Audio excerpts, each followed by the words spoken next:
یہ ہے اجازی افیشل، یہاں آپ کو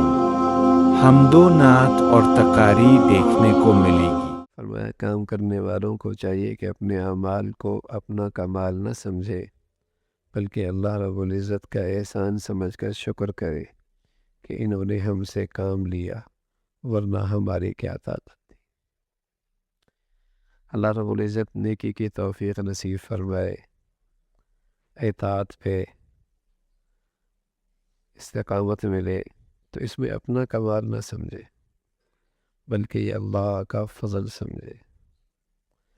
اللہ رب العزت کوئی دین کا کام لے لے، دین کی خدمت لے لے، تو اس میں اپنے خوبی اور اپنا کمال نہ سمجھے، محض یہ اللہ کا فضل سمجھے اور اس پہ اللہ کا شکر ادا کرے۔ اس سے دو چیزیں نصیب ہوں گی، ایک تو آدمی ہمیشہ عجب کے مرض سے محفوظ رہے گا، اور دوسرا جب شکر کرے گا اللہ رب العزت اس کے پر استقامت نصیب فرمائیں گے۔ اللہ کا وعدہ ہے شکر کرو گے ہم اور دیں گے۔ تو اس سے ایک تو عجب نہیں پیدا ہوگا، بڑائی اپنی۔ تھانوی رحمۃ اللہ علیہ فرمانے لگے بس اوقات لوگ اسلام کا بڑا درد دکھاتے ہیں اور اسلام کی حمایت میں بڑے پرجوش نظر آتے ہیں، بڑے پرجوش نظر آتے ہیں، لیکن وہ اصل جوش قومی ہوتا ہے،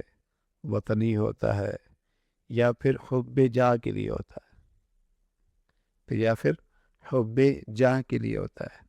اگر وہ اللہ کی رضا کے لیے ہو تو پھر تو وہ شریعت کے مطابق ہوگا،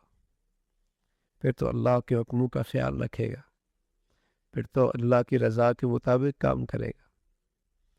پھر تو اللہ کی چاہت کو سامنے رکھ کے کام کرے گا۔ تو اسلام کی حمایت کی بات ہے، اسلام کی خدمت کی بات ہے،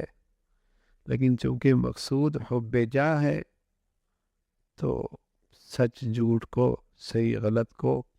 اور جسے کہیں گے پھر وہ کسی چیز کی تمیز نہیں رکھتا، بس بظاہر بڑا ولولہ ہے، بڑا جوش ہے اسلام کی حمایت کا اور دین کی خدمت کا، لیکن چونکہ مقصود حب جاہ ہے اور اپنی جسے کہیں کہ شہرت ہے، اس لیے وہ شریعت کی حدود کا پھر خیال نہیں رکھتا، شریعت کی حدود کی خیال نہیں رکھتا۔ فرمایا کہ اللہ کو راضی کرنا ہے تو پھر اگر کوئی خوبی ہے بھی اور کوئی اللہ رب العزت نے کسی کام کی قبول فرما بھی لیا